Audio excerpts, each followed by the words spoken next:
Bonjour, vous voulez être autonome avec votre teardrop. Alors l'élément principal c'est la glacière à compression, uniquement la glacière à compression. Toute autre glacière à absorption et tout le top, ça ne marche pas. La glacière à compression c'est 2 ampères heure en 12 volts.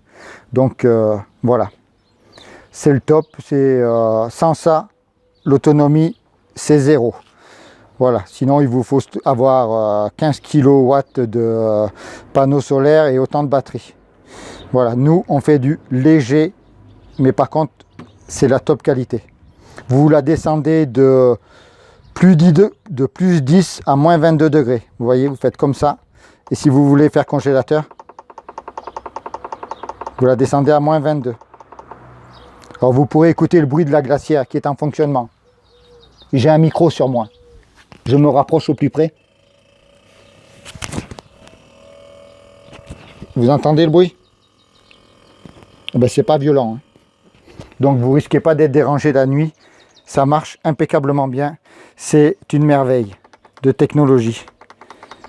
Voilà, on va la remonter à 4 degrés. Voilà. Deuxième élément important.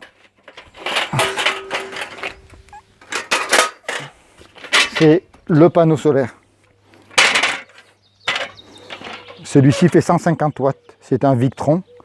Donc voilà, il est posé avec un déflecteur avant pour éviter que l'air passe dessous et puis que ça fasse vibrer. Alors pourquoi je mets un panneau solaire rigide? Parce que les panneaux solaires souples, ça vaut rien du tout. Au bout de 2 ans, c'est mort. Et voilà. Tandis que là, vous avez 25 ans de comment ça s'appelle, de durée de vie. Voilà. Donc il suffit de changer puisque c'est du Victron, donc de toute façon le Victron c'est le haut de gamme du panneau solaire et au moins vous êtes tranquille avec ça. Après, deuxième élément, vous avez un régulateur, toujours Victron parce que Victron c'est comme Rolls-Royce, hein. On prend ce qu'il y a de mieux.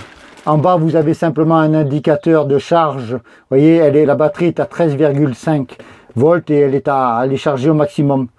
Alors vous voyez en haut régulateur ça clignote, c'est-à-dire que ça fonctionne, et orange, c'est-à-dire que la batterie est pleine. Voilà. Donc c'est du Victron. Alors pourquoi je mets l'indicateur de charge dedans? C'est parce que la nuit, quand vous avez la lumière, c'est pas top. Ici dans la partie couchage, vous avez un convertisseur. Donc il suffit simplement d'appuyer sur le bouton. Et puis voilà, vous avez ça. Ici, vous pouvez charger vos téléphones. Vous voyez, ça fonctionne, c'est bleu. Voilà, vous chargez 2 téléphones ici, vous pouvez mettre votre tablette, ce que vous voulez, ou là-haut, voilà.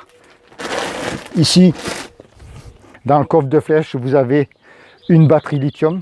Alors ici, vous avez une 100 ampères.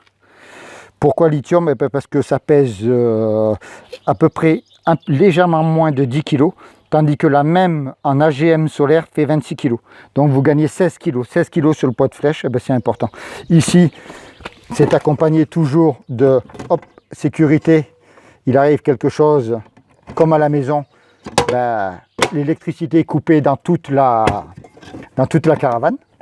Voilà, si vous mettez un déplace caravane ou quoi que ce soit, de toute façon c'est obligatoire comme le disjoncteur de la maison. Le tableau électrique est avec les disjoncteurs et tout ce qui s'ensuit. Et ensuite ici dans la partie, vous avez aussi deux prises USB pour les téléphones de la cuisine. Si vous voulez charger les téléphones, donc vous pouvez charger 4 téléphones, 2 là-bas, 2 ici. Et ici, vous avez un dernier convertisseur, vous voyez. Hop, ça fonctionne.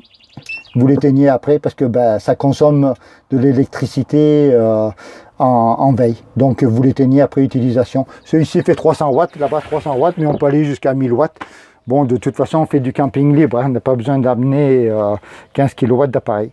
Je vous remercie.